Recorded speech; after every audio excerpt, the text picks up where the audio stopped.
Hey guys, it's Virtual from Zenith Corporation, and after our latest Aerospace Expo, I've had a bunch of questions on how we aligned the static cores so well. So in this video, not only am I going to show you how to align the static cores, I'm also going to show you how you can make mega ships by aligning multiple dynamic cores, so multi-core ships. And I'm here at the big ship museum just as a surrogate because there is a multi-core ship here, and it is this one on the left. You know, I'm walking along, and as I pass this thing, I'm like, oh, this is big, right? So this is a large core ship. But, you know, then I look over here to my left, and I see this. And when I first saw that ship, I was like, how in the world is this possible? But then I clicked V, and I showed the ship, and I can see it's actually 3 cores, right? So we have a large core in the middle, and then a medium core at the end, and a medium core in the front. So I'm going to go in there and show you guys kind of what that looks like, and then I'm going to go back to base. You guys will have to watch a loading screen, I'm sorry about that. And I'll show you actually how you do it.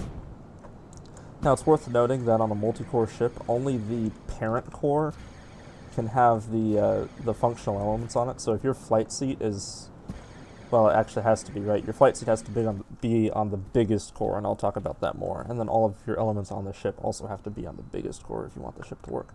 But as I walk in, right, I'm in the medium core section of the ship right now, and here's the medium core. And if I look down at the ground, there's actually a little seam where the medium core connects to the large core. And you can kind of see that seam running along here. Really well aligned on this ship. And then also if I come forward, so this here is the large core. I think I can, yeah, there you go. Dynamic core large. And then once again up here is another medium core that is attached to the front of the ship, right? You can see, once again, there's just this little seam on the voxels where that happened. Yeah, you can see it's a medium core. Now it's worth noting that your core size on a dynamic has to always be smaller. So if you're starting with a large core, you can place it in a medium core, and then off the medium core you can place a small, and so on and so forth. Now with a static core, you can place like a large static core on a large static core. It's not limited by the size. But anyway, let's go ahead and go back to my base, and I can show you guys how this is done. And I apologize for the loading screen, it'll go a little bit. So yeah, I'll first show you how to align stuff with the dynamic cores, like we saw on that ship, and then I'll show you how I did it with the static core. It's basically the same concept, and they're all equally useful. I haven't seen any multi-core ships at all in beta, other than the one at the ship museum, so I'm hoping that with this video, maybe some people will learn how to do this, and we'll start seeing some really big ships. It'd be really cool.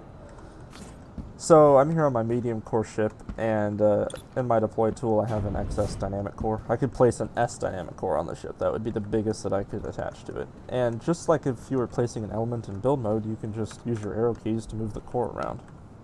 So I'm just using my arrow keys, holding control to jump farther. And I'm just going to line that with the center, and then I can just bring this forward. See how far I can get it to go.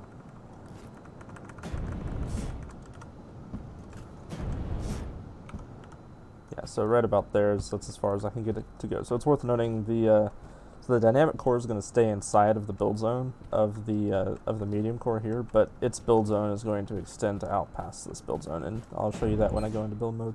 Just name dynamic construct, whatever. Set it to my org. As you can see, the core is actually floating out here on the ship, and if I go here, it's right on the edge of the build zone.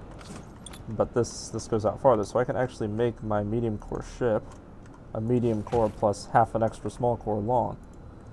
And as you can see when I bring this voxel over here,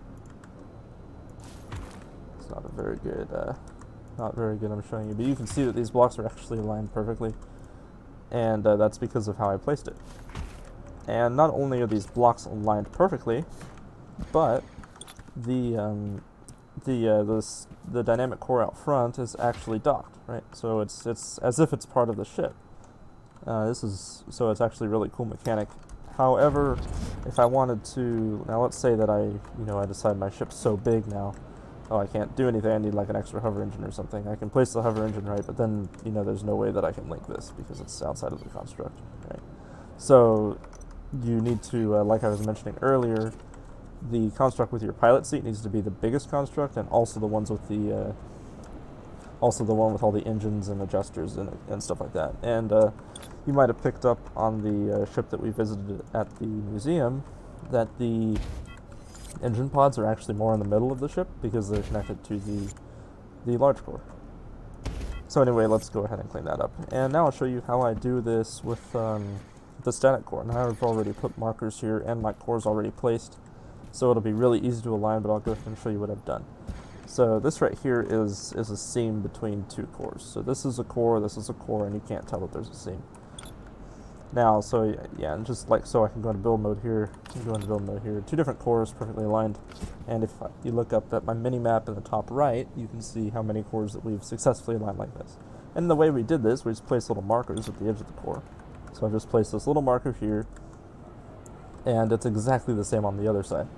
So what I can do is I can just come roughly to the middle of this large core, and I can use my deploy tool to deploy another large static core, and I can use the same technique, which is just the control and arrows, to move the build zone out to the edge. So this way is aligned, and now we need to come over here and align it with the marker, right? Wow, did I actually get it that close? No way. That's impressive. I never get it right. And I'm just going to make sure on this side that it's good. These cores are going to be a permanent addition to the spaceport because we're working on something here. So yeah, there you go. The core is aligned, and you'll notice that it's red. It's just because I'm so far away, so you just have to jump toward it. Jump toward it, leap of faith, and just name it something. Captain's Customs 1. Captain Customs. Right, Delta 9. Now it's also worth noting that if I went out of build mode, I couldn't reach this again, and I'd have to go find a magic carpet or something to get me up here.